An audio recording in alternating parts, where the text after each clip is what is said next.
Well, I had a friend of mine by the name of Mr. Vernon Charles, who was one of the foremost entrepreneurs in the country at the time. And he wanted to start and begin a chocolate factory in the country. And Vernon decided that he would take his family and migrate. Before doing that, I approached him and I said, well, this company you're going to form, called Charles Candy. And I said, well, Vernon, if you're not doing anything with it, let me just take the company over from you. I'll buy it from you for whatever it cost you so far. He agreed. I took it over from him, and that was it. We built the factory, and the factory was opened in 1974, 2 years later.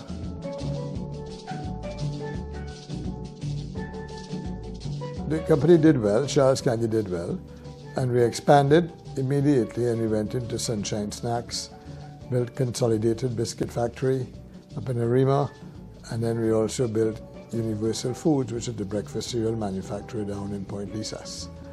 Around that same time, the various governments of the region got together to form a free trade area called CARIFTA. And obviously, I sent a ship to Jamaica, a container to Jamaica, but it was all one market. We looked upon it as one market.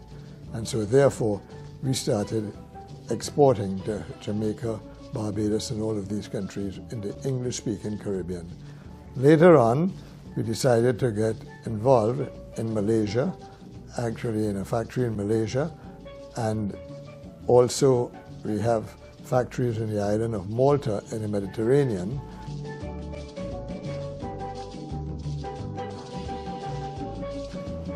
Well, as everything else, you have to be very diligent in your business, know your business. You have to look at the various downturns that are happening. You have to practice what I call anticipatory management.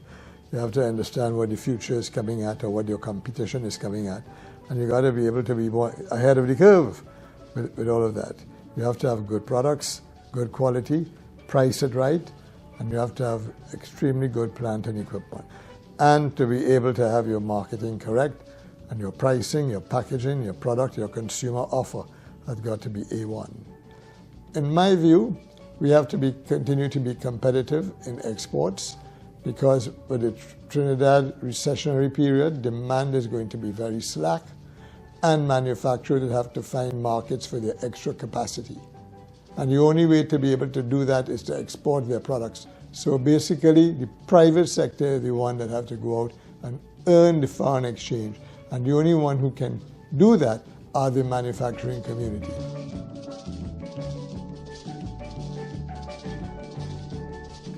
So in my view, government should privatize a lot of those companies. In the event that government has a strategic reason for holding on to an enterprise, and usually that is because that they want to subsidize it for the consumer pricing, that can be done. You can subsidize the consumer pricing, but let the company be managed by private sector people.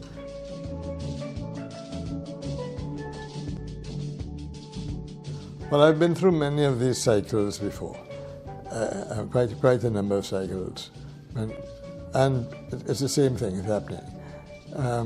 Trinidad and Tobago will continue to go through these cycles unless, of course, we diversify the economy properly. Or we can keep going to church and praying that the oil price go up, but that's not, in my view, an answer.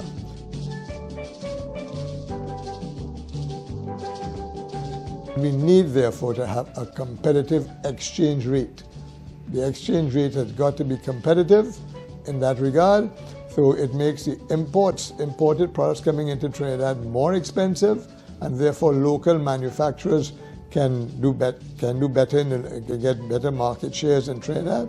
But also, with a shift in the exchange rate, we'll be a lot more competitive in the foreign market.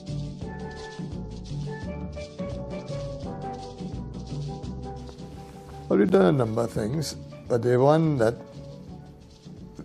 I started with was basically the Sunshine Snacks Junior Carnival, Kiddies Carnival. That was a lot of fun. But the one that has given me the greatest satisfaction has been the Lok Jack Graduate School of Business.